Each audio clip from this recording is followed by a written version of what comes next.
বাংলাদেশে আগামী দিনে কোনো পাকিস্তানপন্থীও থাকবে না, কোনো ভারতপন্থীও থাকবে না। আকাশ থেকে দেখা সিঙ্গাপুর না, ঢাকার রাস্তায় গাড়ি চালায় গেলে সিঙ্গাপুর মনে হইব, এরকম সিঙ্গাপুর হইতে চাই। যাদের জীবন মোটামুটি রিটায়ারমেন্টে চলে গেছে তাদের হাতে জাতির আগামী 50 বছরের ভবিষ্যৎ দিলে জাতির উন্নতি। আমরা যদি জার্মানির ইতিহাসের দিকে তাকাই তাহলে সেখানে আমাদের জন্য শিক্ষা আছে যে কিভাবে একটি দেশ একটি বিশ্বযুদ্ধে পরাজিত হওয়ার পরে তাদের জাতীয় ঐক্যের মাধ্যমে তাদের অর্থনীতিকে রিকনস্ট্রাকশন করে আবার দুনিয়ার নেতৃত্বে আসতে পারে। 1945 সালে যখন দ্বিতীয় বিশ্বযুদ্ধ শেষ হয় তখন জার্মানির একটি অংশ নিয়ন্ত্রণ করত আমেরিকা, একটি অংশ নিয়ন্ত্রণ করত সোভিয়েত রাশিয়া, একটি অংশ নিয়ন্ত্রণ করত ইউকে, একটি অংশ নিয়ন্ত্রণ করত ফ্রান্স। পরবর্তীতে জার্মানি ইস্ট জার্মানি এবং ওয়েস্ট জার্মানি এই দুই ভাগে ভাগ হয়। ইস্ট জার্মানি সোভিয়েত রাশিয়া পন্থী ছিল। আমরা ছোটবেলায় যখন বিশ্বকাপ ফুটবল দেখতাম 86-তে 90-এ, আর্জেন্টিনার সাথে পশ্চিম জার্মানি খেলত। ইস্ট জার্মানি কখনো খেলাধুলায় ভালো ছিল না, পশ্চিম জার্মানি খেলত। পূর্ব জার্মানি এবং পশ্চিম জার্মানির মধ্যে বৈরিতা এতখানি ছিল যে 1961 সালে তাদের মধ্যে বার্লিন ওয়াল, তারা ওয়াল তুলে দেয়।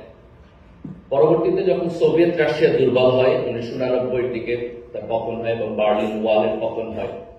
90-এর দুই জার্মানি একত্রিত হয় এবং এই 45 থেকে 90-এর মধ্যে দুই জার্মানিতেই তারা এক ধরনের অর্থনৈতিক উন্নয়নের দিকে যায়, নিজেদেরকে রিকনস্ট্রাকশনের দিকে যায় এবং তার ফলশ্রুতিতে তারা আবার পৃথিবীর নেতৃত্বে আসে। ইউরোপের দেশের মধ্যে জার্মানি সায়েন্স টেকনোলজিতে সকল কিছুতে অনেক বেশি উন্নত।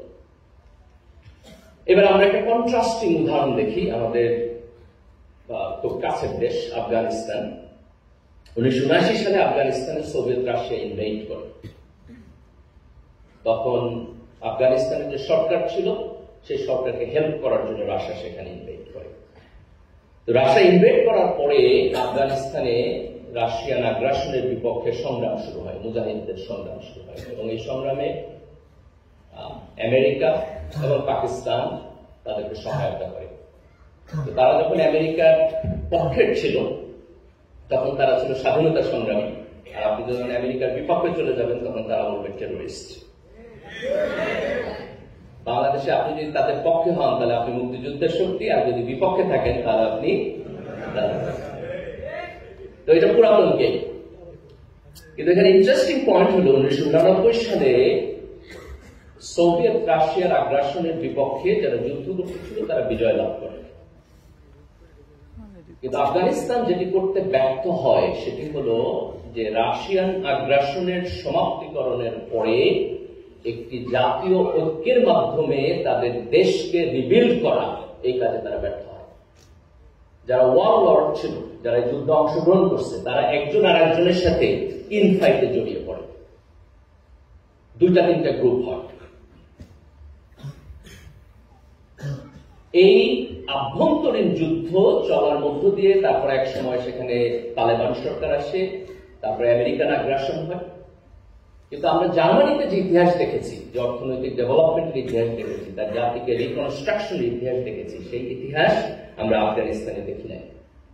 এবং এই যে তারা জাতীয় ঐক্য তৈরি করতে পারলো না, তার ফলশ্রুতি হলো যে আপনি অর্থনৈতিক প্যারামিটারে পিছিয়ে থাকছেন। আর যে জাতি তার ছোটখাটো মতপার্থক্য ভুলে, কনফ্লিক্ট ভুলে একটি জাতীয় ঐক্যের মাধ্যমে সামনের দিকে অগ্রসর হয়ে যেতে পারে, তারাই মূলত দুনিয়াকে নেতৃত্ব দিতে পারে। আজকে দেখেন আমাদের এশিয়ার মধ্যে সিঙ্গাপুর এবং মালয়েশিয়া অর্থনৈতিকভাবে উন্নত দেশ।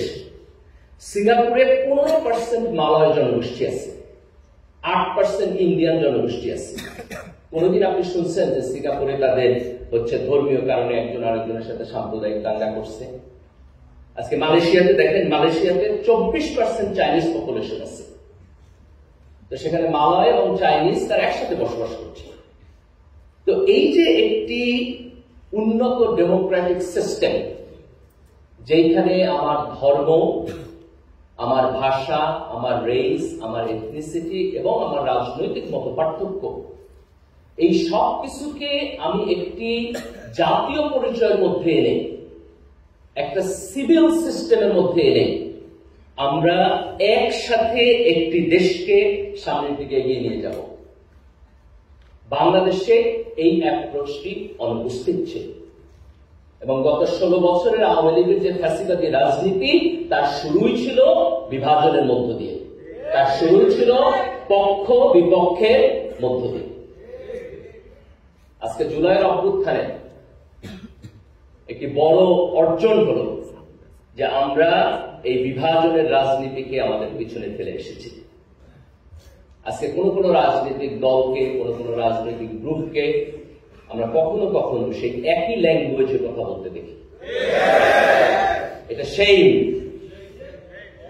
এই দেশের তরুণ প্রজন্ম এই ফ্যাসিবাদের বিপক্ষে দাঁড়িয়ে এই গণ অভ্যুত্থানের মধ্য দিয়ে যে বাংলাদেশ তৈরি করছে, তার স্বপ্ন হলো আমরা বাংলাদেশী জাতীয়তাবাদকে সামনে রেখে আমরা সবাই মিলে একটি ঐক্যবদ্ধ বাংলাদেশ করব। এই অভ্যুত্থানের মৌলিক চেতনার মধ্যে গণতন্ত্র ছিল। হাসিনার সময় আমরা কথা বলতে পারতাম না। আপনারা দেখেছেন এরকমও হয়েছে যে আমেরিকায় বসে এই সরকারের বিপক্ষে কেউ সোশ্যাল মিডিয়ায় অ্যাক্টিভিজম করতেছে, আর বাংলাদেশে তার বোনকে এই দেশের পুলিশ ধরে নিয়ে গিয়েছিল। এটা নাৎসিদের মতো কাজ করেছে তারা। এই যে রাজনীতি, এই যে অপারেশন, এই রাজনীতির বিপক্ষে দাঁড়িয়ে একটি সুস্থ গণতান্ত্রিক রাজনীতি বিনির্মাণ আমাদের জুলাইয়ের গণ অভ্যুত্থানের চেতনা। জুলাইয়ের গণ অভ্যুত্থানের যে আন্দোলন, সেটি শুরু হয়েছিল বৈষম্য বিরোধী ছাত্র আন্দোলনের মধ্য দিয়ে। যে সরকারি চাকরিতে যে কোটা সিস্টেম, এটি অবলোপনের মধ্য দিয়ে আমরা বৈষম্যের অবসান চাই। আগামী দিনে আমরা এই দেশের রাজনীতির মধ্যে ইনসাফ দেখতে চাই। আমরা ইনসাফের মধ্য দিয়ে এই দেশের সকল নাগরিকের জন্য একটি সুষ্ঠু এবং সুন্দর পলিটিক্যাল সিস্টেম আমরা এই দেশে দেখতে চাই। আজকে অর্থনৈতিক উন্নয়নের জন্য মানুষের যে অ্যাসপিরেশন, যে আমি বিশ্ববিদ্যালয়ে পড়াশোনা করেছি, আমার একটা চাকরির অধিকার আছে যদি আমি যোগ্যতা সম্পন্ন হই। আমি কোন জায়গা থেকে এসেছি, আমি কোন জেলার লোক, আমি কোন রাজনীতিতে বিশ্বাস করি, আমি কার সন্তান, এই আইডেন্টিটির কারণে আমার যোগ্যতাকে কেউ যেন আন্ডারস্টিমেট না করে। এই অর্থনৈতিক অ্যাসপিরেশন তো আমাদের 1971 সালেও ছিল না? 70-এর নির্বাচনে এই দেশের মানুষ ভোট দিয়েছে। সেই ভোটে যখন আমরা জয়লাভ করলাম, পশ্চিম পাকিস্তানের এলিট পলিটিক্যাল ক্লাসের লোকেরা বলল এই পার্লামেন্ট চলবে না। তো এই যে আমার অধিকার থেকে বঞ্চিতকরণ, তার জন্যই তো 71-এর মুক্তিযুদ্ধ হয়েছে। তাহলে আজকে এই 24-এর যে জুলাইয়ের যে গণ অভ্যুত্থান, সেটিও তো মানুষের অর্থনৈতিক অ্যাসপিরেশন এবং তার ইনসাফের জন্য হয়েছে। তাহলে 24-এর গণ অভ্যুত্থানের চেতনাকে মুক্তিযুদ্ধের পরিপন্থী?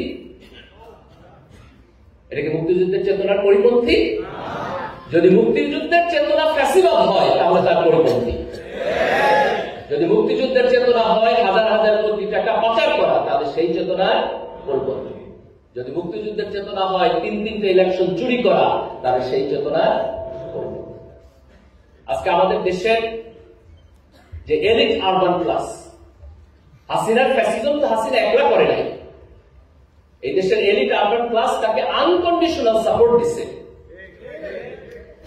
হাসিনা যখন যারে তারে রাস্তায় রাজাকার বলছে, তারা সমর্থন দিচ্ছে না?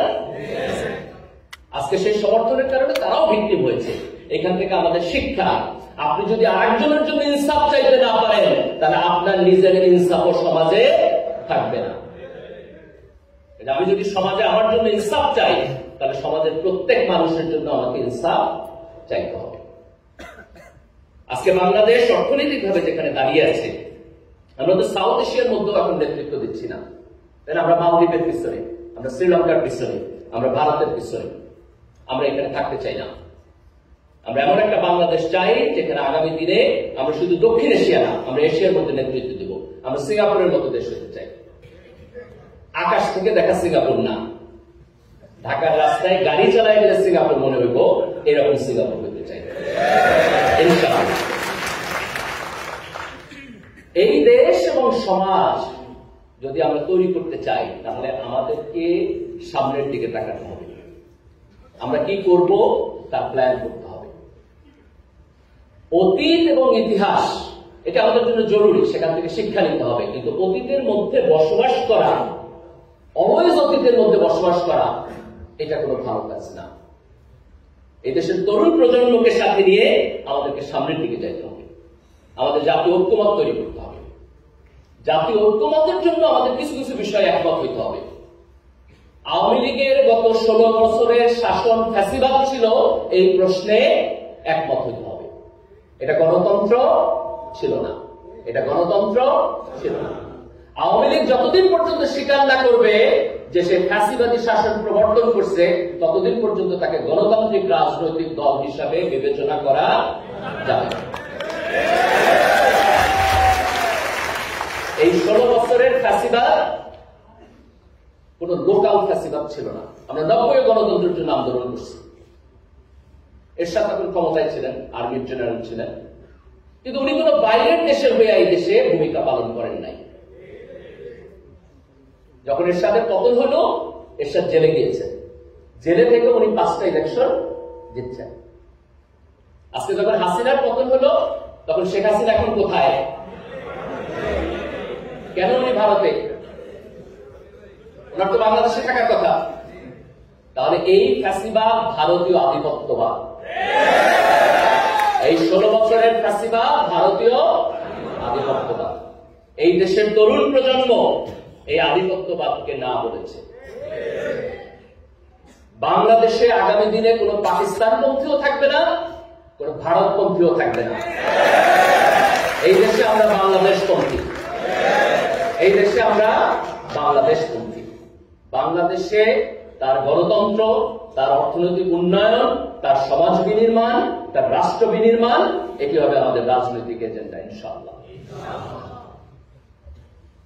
জুলাইয়ের অভ্যুত্থান যদিও ছাত্রদের নেতৃত্বে হয়েছে, বিশ্ববিদ্যালয় থেকে শুরু হয়েছে, কিন্তু এই গণ অভ্যুত্থানে এই দেশের সকল শ্রেণী এবং পেশার মানুষ অংশগ্রহণ করেছে।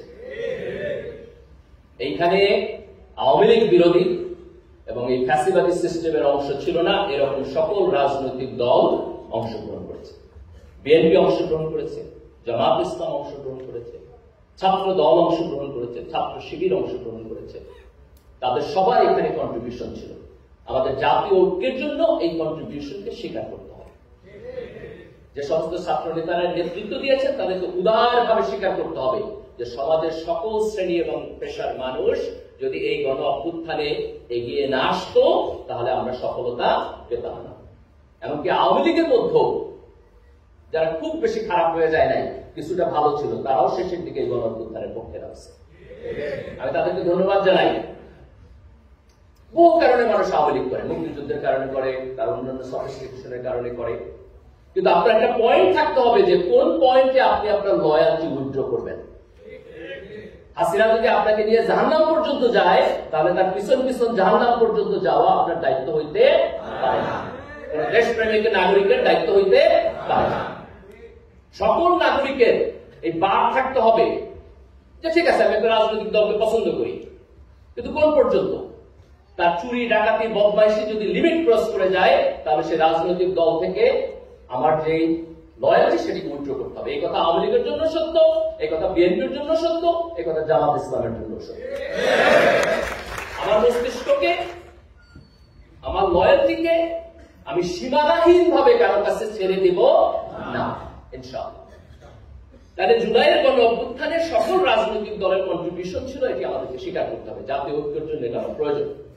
আমরা যদি অল্প কিছু লোক যদি মনে করে যে না জুলাইয়ের গণ অভ্যুত্থান আমি করেছি আর কেউ করে নাই, তাহলে তার মধ্যে দিয়ে জাতীয় আমাদের যে জাতীয় ঐক্য সেটা হবে না। মুক্তিযুদ্ধের পরে আমরা এই ভুলটাই করেছি। আমরা সবাই করি নাই, আওয়ামী লীগ করছে। মুক্তিযুদ্ধের ইতিহাসকে দলীয়করণ করছে।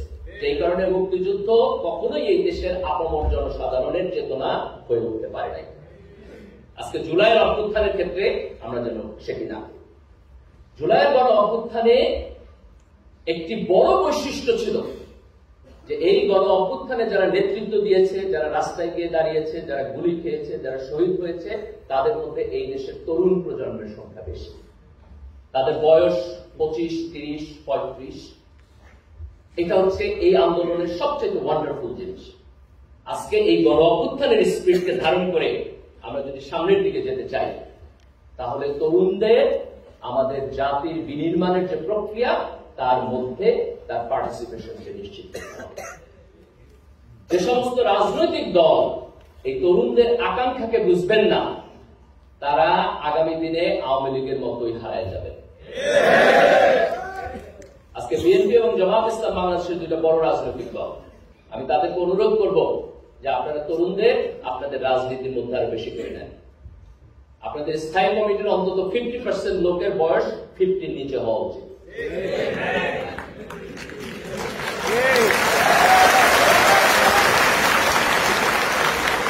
যাদের জীবন মোটামুটি রিটায়ারমেন্টে চলে গেছে, তাদের হাতে জাতির আগামী 50 বছরের ভবিষ্যৎ দিলে জাতির উন্নতি।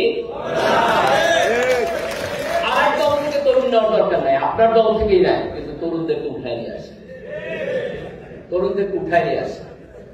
তাইলে পরে আপনারা বুঝতে পারবেন যে তরুণদের পালস কি, তারা কি চায়, তারা কিভাবে চায়।